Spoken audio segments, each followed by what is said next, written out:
नमस्कार, मी पंजाब डक. आज आहे 6 ऑक्टोबर 2025 आणि राज्यातल्या शेतकऱ्याला सांगू इच्छितो की मी म्हटलं होतं ना 7 तारखेपर्यंत पाऊस राहणार आहे 6 तर काय झालं, बरेच मेसेज असे येईल की एक चक्रीवादळ येणार आहे आणि ते महाराष्ट्रात खूप पाऊस पडणार आहे. मग माझे महाराष्ट्रातल्या शेतकऱ्याला एक सांगायचं की कोणतं शक्ती चक्रीवादळ आपल्याकडे येणार नाही, काही घाबरायची चिंता नाही, काही नाही. फक्त आजची 6 ऑक्टोबर आणि 7 ऑक्टोबरच्या दरम्यान राज्यात फक्त भाग बदलक तुरळक ठिकाणी पाऊस पडणार आहे. सर्वदूर पडणार नाही, मुसळधार कुठं पडणार नाही, अतिवृष्टी होणार नाही, म्हणून हा अंदाज लक्षात यायचा.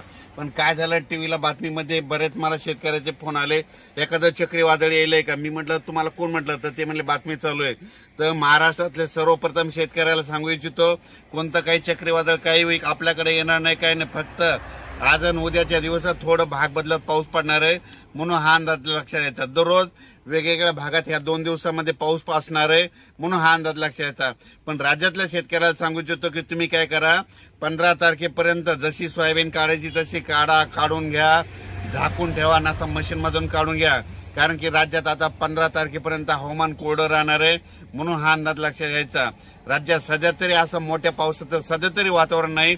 फक्त पाऊस पडणार आहे, अर्ध्या तासाचा पडेल, 10 मिनिटाचा पडेल, 20 मिनिटाचा पडेल, कुठं रिमझिम पडेल, पण सर्वदूर असं सगळीकडे पाऊस पडणार नाही, म्हणून हा अंदाज लक्षात यायचा. म्हणजे सांगायचं झालं तर पूर्व विदर्भ, पश्चिम विदर्भ, दक्षिण महाराष्ट्र, उत्तर महाराष्ट्र, कोकणपट्टी, खानदेश, मराठवाडा म्हणजे ह्या सगळ्या ह्या सगळ्या विभागामध्ये 42,000 गाव येतं.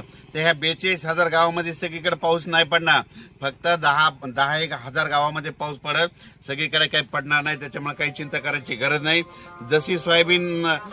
जसं तुम्हाला सोयाबीनला वेळ भेटेल तुम्ही काय करा, तसं सोयाबीन काढून घ्या आणि जसं दुपारपर्यंत काढा, वाटल्यास उचला, गोळी लावून घ्या.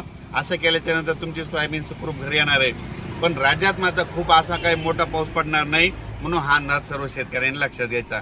अचानक वातावरणात बदल झाला, लगेच एक मेसेज दिला जाईल. धन्यवाद.